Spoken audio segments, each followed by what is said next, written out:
Madame, Monsieur, bonsoir. Merci de nous rejoindre pour l'édition du 19 heures.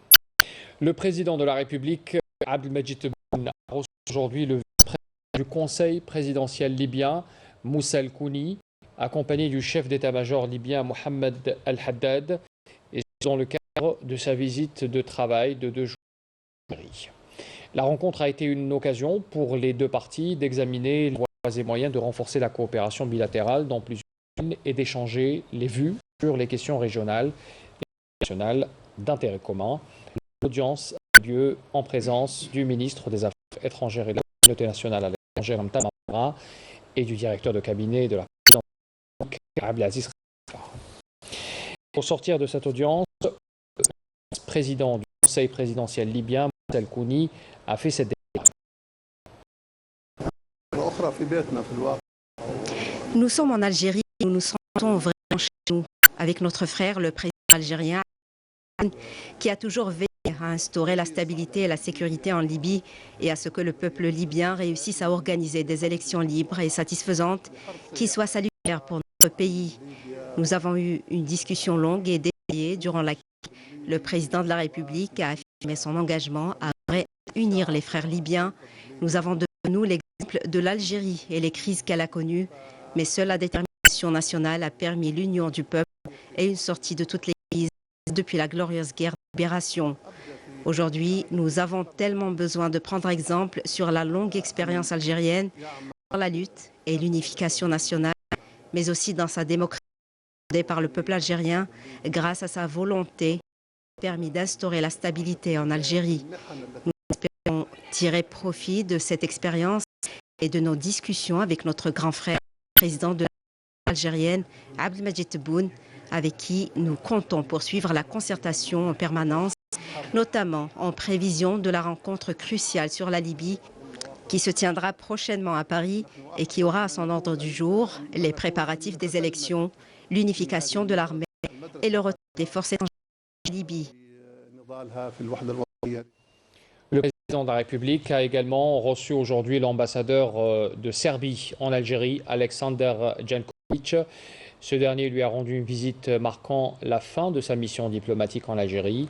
L'audience a eu lieu en présence du ministre des Affaires étrangères, Ramtan Lamamra, des Affaires étrangères et de la communauté nationale à l'étranger, et le directeur de cabinet à la présidence de la République, Abdelaziz Khalifa. On écoute la déclaration de l'ambassadeur serbe.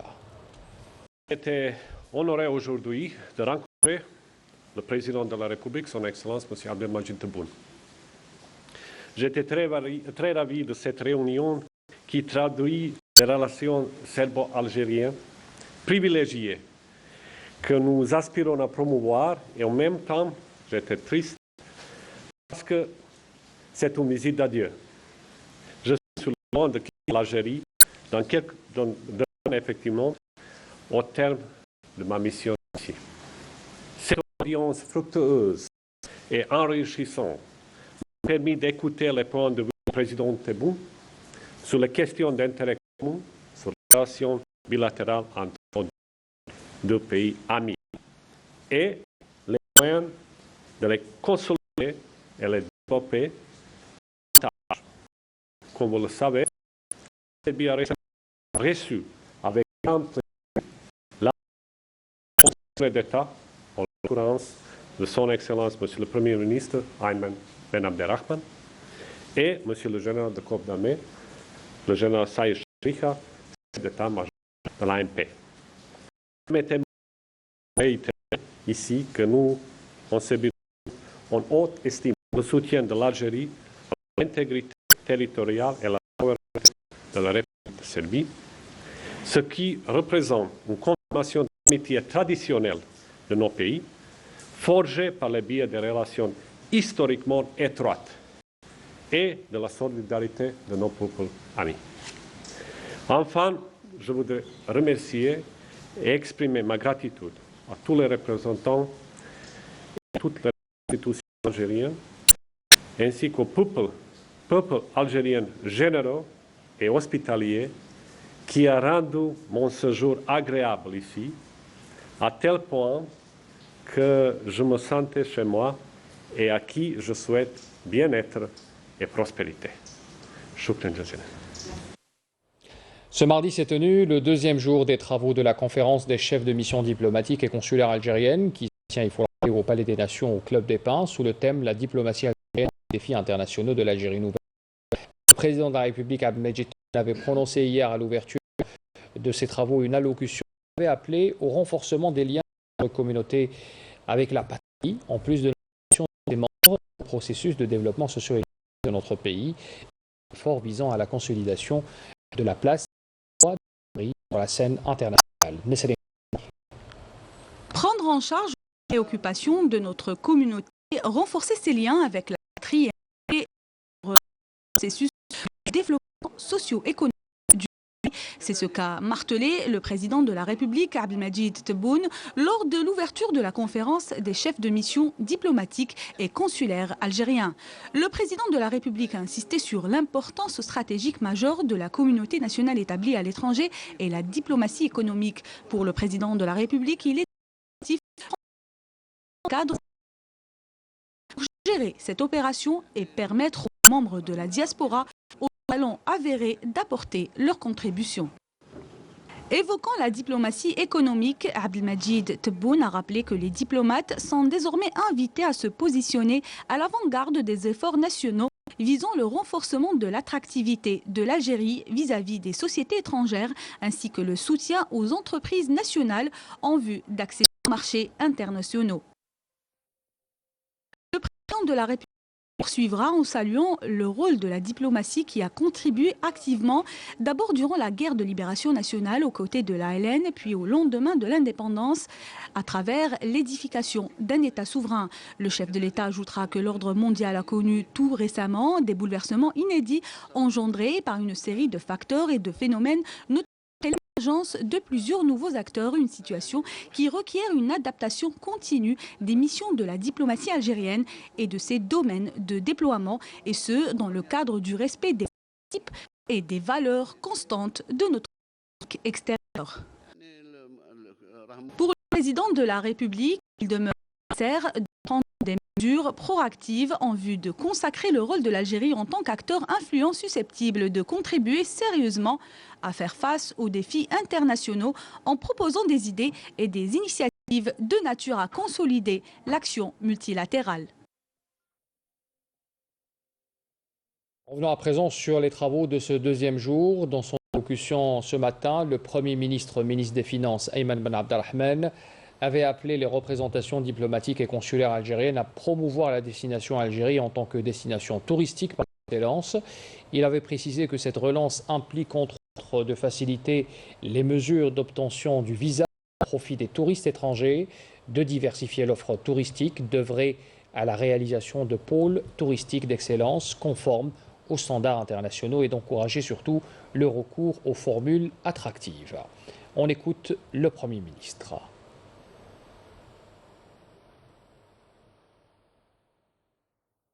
تهدف الاستراتيجية الجديدة التي أقرها السيد رئيس الجمهورية إلى إعادة موقع بلادنا على الصعيد الدولي. La nouvelle stratégie approuvée par le président de la République vise à rendre à l'Algérie la place qui lui sied sur la scène internationale, selon une vision claire et étudiée, basée sur nos principes immuables et nos valeurs ancrées, et œuvrant à la consécration de nos intérêts et la préservation de notre sécurité. Pour ce faire, notre pays aspire à un véritable développement à même de nous libérer de la dépendance et nous permettre de devenir actifs sur la scène internationale. Dans cette perspective, le programme du président de la République vient apporter un projet complet basé sur une vision futuriste et claire qui prend en compte les expériences et les mutations que connaît le monde et sur l'exploitation optimale des potentialités inestimables dont regorge l'Algérie. À cet effet, les représentations diplomatiques de l'Algérie sont tenues d'avoir une action proactive, d'être vigilantes et d'être à la hauteur des exigences du bon accompagnement de l'économie nationale basée sur la coopération internationale pour des partenariats gagnant-gagnant qui cadrent avec les efforts nationaux pour la mise en place d'une économie nationale cohérente, créatrice de richesses et d'emplois, non dépendante de la rente pétrolière et ouverte à l'investissement étranger. Le Premier ministre, ministre des Finances, avait appelé également nos représentations diplomatiques à se mobiliser pour concrétiser les engagements pris par le président de la République, ces engagements de récupérer l'argent qui est détourné et transféré à l'étranger. Les organisations sont appelées à multiplier les contacts avec les autorités des pays étrangers où se trouvent ces fonds. On écoute le Premier ministre. لقد التزم السيد رئيس الجمهورية وأكد في العديد من المناسبات على محاربة الفساد بدون هوادة. Le président de la République s'est engagé et l'a confirmé à maintes reprises qu'il luttera contre la corruption. Il s'est engagé également à recouvrer l'argent dilapidé et détourné vers l'étranger. À cet effet, il a adopté une approche globale. Il a décidé également de mettre en place une commission composée d'experts qui travaillent sous ma tutelle directement pour suivre ce dossier. En application de cet engagement, nos représentations diplomatiques et consulaires sont appelées à se mobiliser pour mener un rôle axial dans ce cadre, notamment en intensifiant leurs interventions auprès des autorités étrangères concernées pour suivre le sort des rogatoires et les demandes de collaboration judiciaire émises par nos autorités judiciaires et à ce qu'elles soient appliquées par les pays en question. Ces représentants diplomatiques sont appelés également à contribuer avec les différentes parties nationales et étrangères chargées de cerner, de déterminer ces biens et d'exécuter les décisions prononcées à ce propos avec toute la rapidité et l'efficacité exigées par de tels dossiers pour éviter toute tentative de détournement, de dilapidation de cet argent.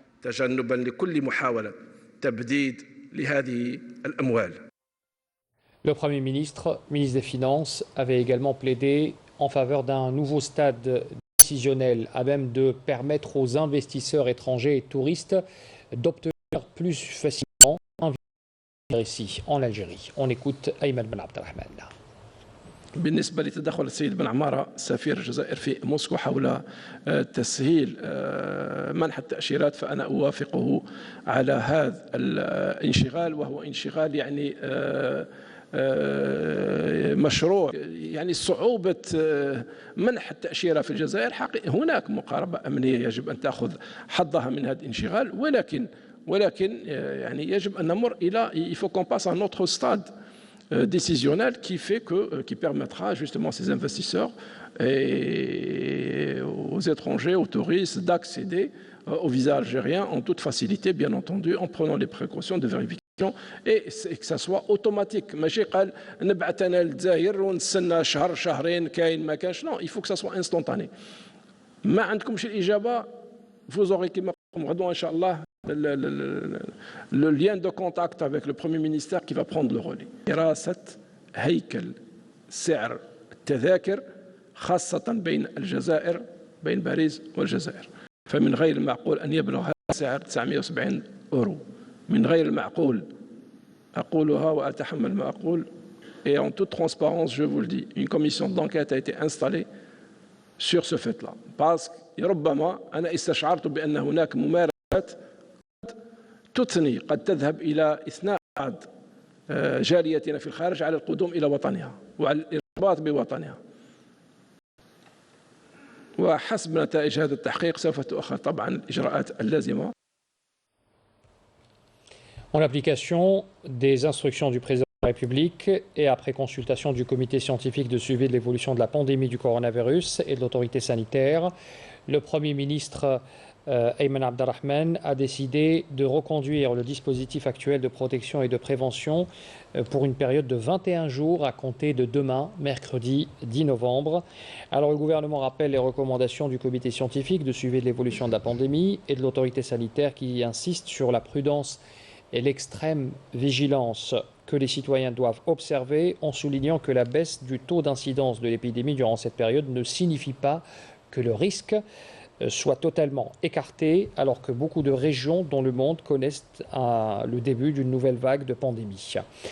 Le Premier ministre rappelle également l'importance de la vaccination qui connaît un faible rythme d'évolution malgré la disponibilité de millions de doses de vaccins alors qu'elle constitue le meilleur moyen de prévention et de protection des citoyens et de la société en général, comme elle demeure l'élément essentiel concourant à la normalisation de la situation et du maintien des activités économiques et sociales.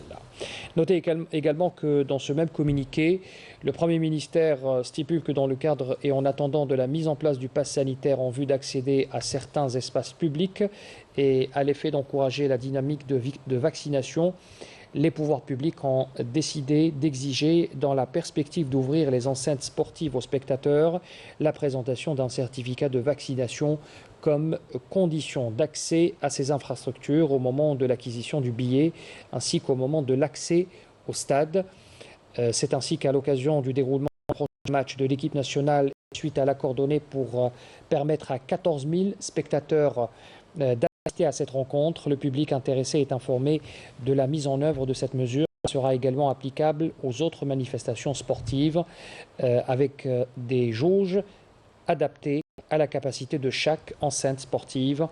Et puis enfin, le gouvernement réitère ses appels en direction des citoyennes et des citoyens non encore vaccinés à l'effet de participer massivement aux campagnes de vaccination qui se poursuivent à travers le territoire national, et ce dans l'objectif de prémunir nos concitoyens de la gravité des effets de cette pandémie sur les plans sanitaires, économiques et sociaux.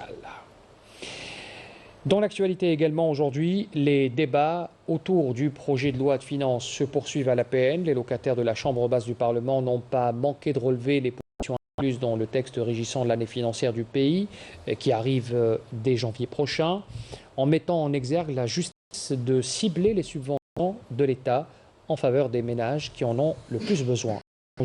Et signé Yasmine Massoudi. Lors du débat autour du projet de loi de finances 2022, plusieurs députés ont salué la politique adoptée par le gouvernement en matière de ciblage des subventions et appelé à la suppression de l'impôt sur l'activité agricole. Dans ce sillage, l'un des représentants du peuple a estimé que le remplacement des subventions généralisées par des subventions ciblées était une décision courageuse.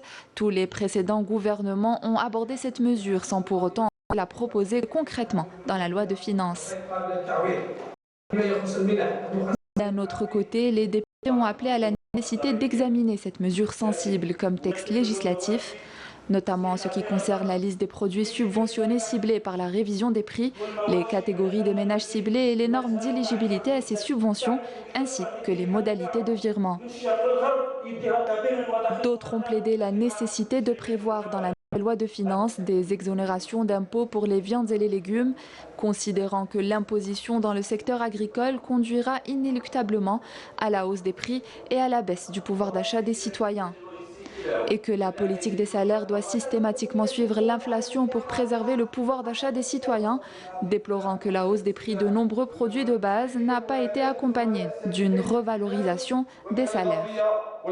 D'autres intervenants, quant à eux, ont salué la création de l'allocation chômage pour les primo-demandeurs d'emploi prévue dans le projet de loi de finances 2022.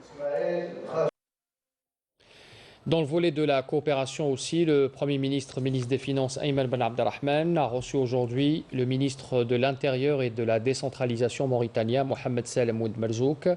L'audience s'est tenue au palais du gouvernement en présence du ministre de l'Intérieur, des collectivités locales et de l'aménagement du territoire, Kamel Beljoud.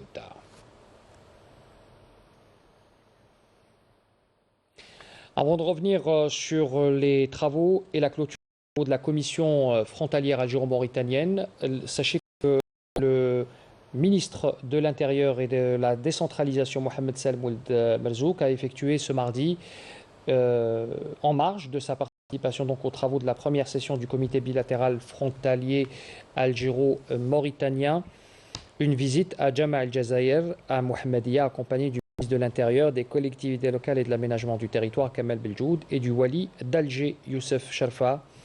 Ould Merzouk a contemplé de près cet édifice religieux et reçu des explications sur l'architecture et la réalisation de cette mosquée. Et on écoute sa déclaration à la suite de cette visite. وهو مركب عظيم وإن شاء الله يقوم بدور هام على مستوى فعلا الجمهورية الجزائرية الديمقراطية الشعبية، ولكنه يلعب دور هام على مستوى العالم العربي والأمة الإسلامية.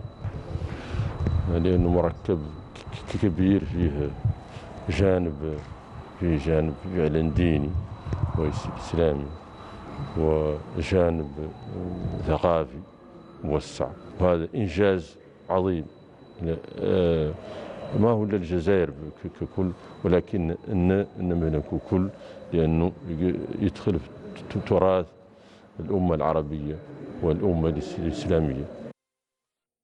Toujours bien sûr à propos de cette coopération, sachez que les travaux de la première session du comité bilatéral des frontières algéro-mauritaniennes s'est achevé avec la signature de plusieurs accords pour promouvoir la coopération bilatérale transfrontalière entre l'Algérie et la Mauritanie. Le compte rendu est signé Yannis Saïd Belkhassam.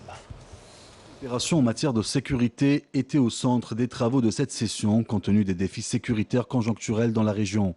Les travaux du groupe de travail conjoint ont été sanctionnés par de nombreuses recommandations, dont la plus importante, l'intensification de la coordination sécuritaire au niveau de la bande frontalière commune à travers la mise en place et la création d'un comité de sécurité paritaire qui comprend tous les intérêts de sécurité.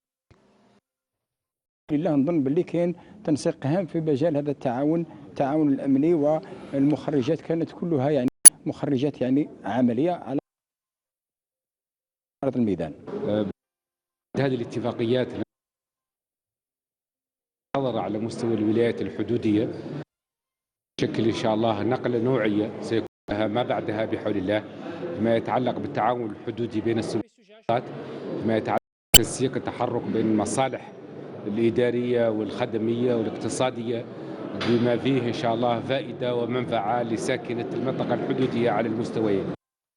Dans le volet économique, il a été question d'organiser des salons économiques et commerciaux à Nouakchott, mais aussi d'activer l'accord relatif au domaine de la pêche dans les eaux territoriales mauritaniennes, mais également d'exploiter les opportunités de coopération et de partenariat dans les domaines de la recherche, de l'exploitation et de la production des hydrocarbures, et cela en exploitant les opportunités d'investissement disponibles.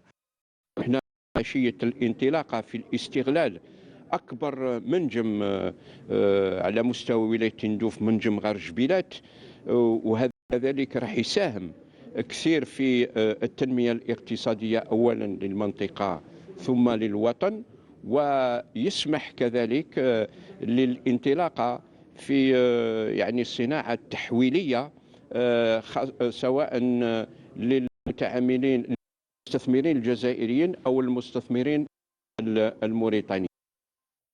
الحث على تبادل التجاري ما بين البلدين، تبادل المعلومات التجارية ما بين البلدين، العمل على الإسراع في تشييد الطريق الرابط ما بين الجزائر وموريتانيا، إضافة إلى الكثير من النقاط الأخرى المتعلقة بالتبادل التجاري وفرص La concrétisation de ces engagements sur le terrain est l'objectif commun des deux chefs d'État. أؤكد لكم السيد الوزير عزمنا الخالص على العمل معكم لتجسيد هذه التوصيات على أرض الواقع طبقا لتوجيهات قادة لدينا اللذان يوليان الأهمية القصوى لتنمية وتأمين المنطقة الحدودية المشتركة ومتطلبات الساكنين بها. لقد برهنت لجنة من خلال مخرجات أعمالها على مستوى عال من الاهتمام بتشخيص لمجريات الواقع ورسم للأهداف الرامية إلى العمل على رفع سقف أوجه التنمية في المناطق الحدودية. Ce qui constitue une garantie au développement et la sécurisation de la frontière commune. En sa qualité de président de la Commission nationale algérienne de l'éducation, de la science et de la culture, le ministre de l'Éducation nationale, Abdelhakim Belabed, a participé aujourd'hui aux travaux de la 41e session de la conférence générale de l'UNESCO qui se tient à Paris. Le compte-rendu avec Afef Bouchette. C'est une édition particulière à plus d'un titre qu'est la 41e conférence générale de l'UNESCO matin. D'une part, elle coïncide avec les 75e anniversaire de la création de l'agence onusienne. D'autre part, elle est la première à se tenir en présentiel depuis le début de la pandémie de la Covid-19. Des délégations de 13 pays prennent part, dont l'algérienne conduite par le ministre de l'Éducation nationale.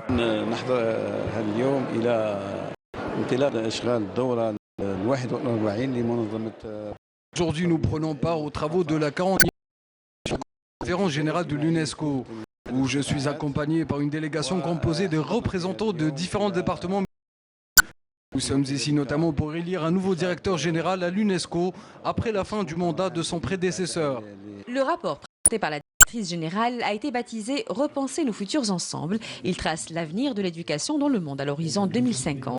La conférence générale devrait également adopter plusieurs instruments normatifs de portée mondiale, à savoir l'éthique de l'intelligence artificielle et une autre sur les sciences ouvertes dans le but de faciliter la coopération internationale. Lors de la prochaine rencontre de au nom du gouvernement pour la vision de l'Algérie nouvelle en matière de l'éducation scientifique. Nous allons également présenter plusieurs propositions concernant les différents secteurs de l'éducation, notamment celui de la culture et de la recherche. En marge des travaux de la conférence, l'agenda du ministre de l'Éducation nationale sera orné de plusieurs rencontres bilatérales. À noter qu'une cérémonie exceptionnelle sera organisée au siège de l'UNESCO à Paris le 12 novembre prochain pour ses 75 bougies, avec la participation de nombreux chefs d'État et de gouvernement, ainsi que plusieurs artistes de renommée internationale. 6e jour de campagne électorale pour les locales du 27 novembre. Les animateurs de la campagne ont invité hier les citoyens à voter massivement au profit des candidats les plus compétents, à même d'opérer un changement attendu et de prendre en charge leurs préoccupations quotidiennes. Je reviens sur les déclarations les plus marquantes de cette 5e journée vécue hier pour la campagne électorale. À Timimoun, le président du mouvement de la Société pour la paix, Abdelrazak Makari, a appelé à la concrétisation des développements équitables pour toute les wilayas du territoire national, en appuyant notamment sur le développement des compétences des ressources humaines afin d'encourager la création de richesses au niveau local. Depuis la capitale, le président du parti Saout Cheb, Lamine Ousmani, a affirmé que les APC et les APUI peuvent créer de la richesse et gérer leurs infrastructures à partir de leurs recettes locales, en réservant les fonds du Trésor au financement des grands projets. Il a par ailleurs mis l'accent sur le rôle dévolu à la commune dans le cadre de la gestion locale en fonction des besoins des citoyens. Le secrétaire général du parti Al-Karama, Mohamed Daoui, a affirmé depuis Ouargla que les sites de sa formation politique s'engagent à répondre aux doléances effectives du citoyen de leur trouver des solutions appropriées. Mohamed Daoui s'est ainsi engagé à prendre en charge de manière objective les préoccupations sociales des citoyens, conformément aux lois de la République. Pour sa part, le secrétaire général du Rassemblement national démocratique, Taïeb Zitouni, a indiqué depuis Alger que l'adoption du système de gouvernance locale constitue un levier de développement de la gestion locale. Selon le premier responsable du parti, l'élargissement des prérogatives des présidents des APC leur permettra de prendre les décisions qui s'imposent. De son côté, le président du Front Moustaqbel Abdelaziz Belhaïd a appelé depuis Annaba au changement de mentalité, aux procédures d'exercice par les élus locaux de leurs prérogatives. Un impératif qui permettra de concrétiser un développement véritable et contribuera à la consolidation de l'économie locale. Depuis Tiaret, le vice-président du mouvement Al-Bina, Ahmed Dan, a affirmé que le programme de son parti comporte des alternatives valables en matière de gestion des affaires locales, insistant sur les efforts responsables au service du peuple algérien. Enfin, le secrétaire général du Parti du Front de Libération Nationale, Abou Fadl Badji, a affirmé à Biskra que la participation à ces élections et les réussites s'inscrivent dans le cadre de la poursuite du processus de l'éducation institutionnelle qui figure parmi les principaux points de feuille de route du président de la République, Abdelmadjid Tebboune. La 10e édition du Salon professionnel international des secteurs de l'énergie et des hydrocarbures à l'échelle méditerranéenne et africaine, le NAPEC 2021, s'est ouvert hier au centre des conventions d'Oran, Mohamed Ben Hamed. 480 exposants qui reviennent de 40 pays différents sont présents, beaucoup de sociétés étrangères et qui apportent leur expertise dans le domaine pétrolier. Voyez ce reportage de notre envoyé spécial à Oran, Saïda Mayouf. Une forte participation de firmes étrangères œuvrant dans le secteur pétrolier et gazier est constatée dans ce salon professionnel international tenu à Oran. Plusieurs opportunités sont offertes ici dans cette exposition qui sont très intéressantes pour nous dans notre domaine d'activité qui est le matériel anti-incendie et anti-explosion dans les champs pétroliers. C'est notre première visite en Afrique du Nord et notre souhait de consolider notre partenariat. Nous sommes présents à Hassi Messaoud et nous apportons des solutions contre les incendies. Nous sommes là pour nouer des contacts fructueux. Nous espérons conclure des contrats avec nombreux partenaires, notamment algériens, car le potentiel dans le domaine des hydrocarbures est très conséquent, surtout en matière de solutions software. Pour l'Algérie, nous pouvons offrir du matériel depuis les États-Unis et depuis le Qatar. Quel matériel? C'est les têtes de puits et les vannes à pays. Donc nous ambitionnons d'investir en Algérie. Donc par ce salon, nous souhaitons donc étendre notre relationnel. La numérisation, aujourd'hui véritable fer de lance de nombreuses entreprises nationales, est à même de booster davantage le secteur de l'énergie et des hydrocarbures et tous les segments y afférents. On est aussi versé dans la digitalisation industrielle à travers l'implémentation du standard Industrie 4.0. À travers ce robot inspecteur, c'est l'un de nos produits dans le secteur Industrie 4.0 qui permet de faire l'inspection des pailles pour remonter l'information en temps réel. Il est doté d'une caméra 360 degrés qui transmet l'image en temps réel. Donc la philosophie d'un tel produit est d'aller là où l'humain ne peut pas aller. Promouvoir l'investissement et le partenariat dans les nouvelles conditions du marché économique mondial est la mission de taille à laquelle s'attelle le NAPEC dans sa 10e édition. Dans l'actualité aussi, la militante française Claude Mangin-Asfari a dénoncé les manœuvres, plutôt les mauvaises conditions d'incarcération et les traitements cruels et inhumains exercés sur les détenus politiques sahraouis dans les prisons marocaines, en regrettant le fait que la question des prisonniers de Gdeim Izik n'est plus évoquée dans les tables rondes du Conseil de sécurité. Les conditions d'incarcération sont très mauvaises, avait encore déploré l'épouse du prisonnier politique sahraoui Naama Asfari à l'occasion de la célébration de la journée nationale du prisonnier sahraoui civil dans les geôles marocaines. Hier, c'était donc la célébration de cette journée nationale du prisonnier sahraoui. Dès l'aube, les forces d'occupation marocaines ont de nouveau attaqué le domicile de la militante sahraoui Sultana Khaya dans la ville de Boujdour occupée. Sultana Khaya ainsi que sa sœur et leur mère ont été violentées et on leur a même inoculé une substance non identifiée. Écoutez sa déclaration et son témoignage. C'est un acte barbare que d'attaquer des femmes qui ne réclament que l'indépendance de leur pays. L'occupant marocain nous a agressés. Le monde entier doit savoir ce qui se passe sur nos terres. J'ai été agressée à plusieurs reprises, à l'Arioun occupée, à l'aéroport et partout. Et aujourd'hui, j'appelle le monde entier à intervenir pour sauver la famille Khaya, une famille qui représente la République arabe sahraoui démocratique, victime des agissements sauvages du colonisateur marocain. Un appel que je lance en cette journée nationale dédiée aux prisonniers d'opinion que nous honorons en brandissant l'emblème national. Tout le monde saura ce qui se passe et connaîtra la réalité. Vous ne pourrez jamais briser nos convictions et notre volonté.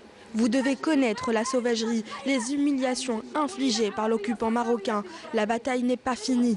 La lutte continue. Ce n'est pas terminé.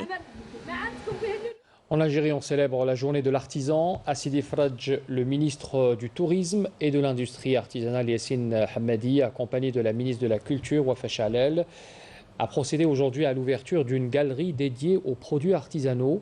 C'est une galerie qui renferme aujourd'hui plus de 100 produits artisanaux, l'œuvre de lauréat du prix national de l'artisanat.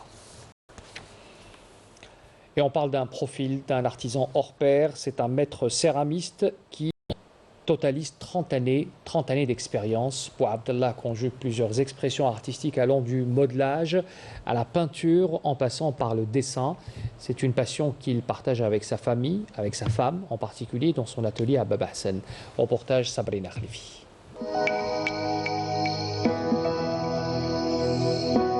Céramique, peinture, modelage et poterie. L'univers de M. Bouabdellah Ammar, maître céramiste, est d'une richesse et d'un raffinement qui ne laisse pas indifférent.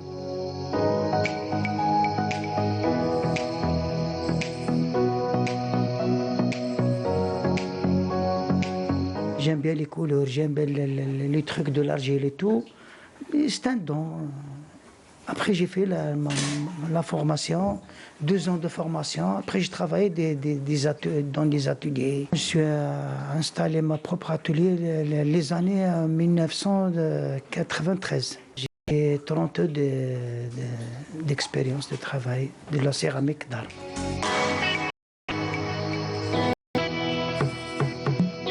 Il a fait de sa passion une entreprise familiale. Dans son atelier, il travaille avec son épouse et son fils. Il crée de l'argile, des vases, des lampes, des fontaines, des tadjines, des coffres, de la décoration murale et tant d'autres œuvres imaginées ou commandées par sa clientèle.